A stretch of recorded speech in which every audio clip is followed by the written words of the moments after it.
Malamang ay nabalitaan nyo na si Miley Cyrus ay naaresto para sa DUI. Ay, sorry, si Justin Bieber pala yun. Nakakalito kasi. I'm sure hindi lang ako ang nahihirapang ipaghiwalay ang dalawang ito. Anyway, ang laki ng ngiti nitong si Bieber para sa kanyang mugshot, ano? Baka may effect pa kasi yung droga na kanyang kinuha. Pero biglang nawala ang malaking ngiti nang napaharap siya sa isang judge. Mr. Bieber, you are charged with the following: DUI, alcohol or drugs, resisting without violence, and driving with an expired driver's license. Resisting without violence, Aba, wala siyang sinuntok. and driving with an expired driver's license. Expired driver's license? Kung gusto niya talaga magloko, mas marami siyang pwedeng gawin para maaresto. Expired na lisensya? Napaka-boring naman.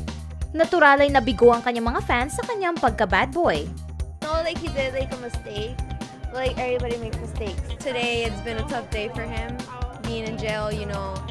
Hindi naman pala sila super disappointed. Ang mga babaeng ito ay 19 at 20 years old na.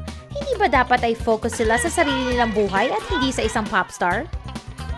Mukhang humble na humble si JB paglabas sa jail.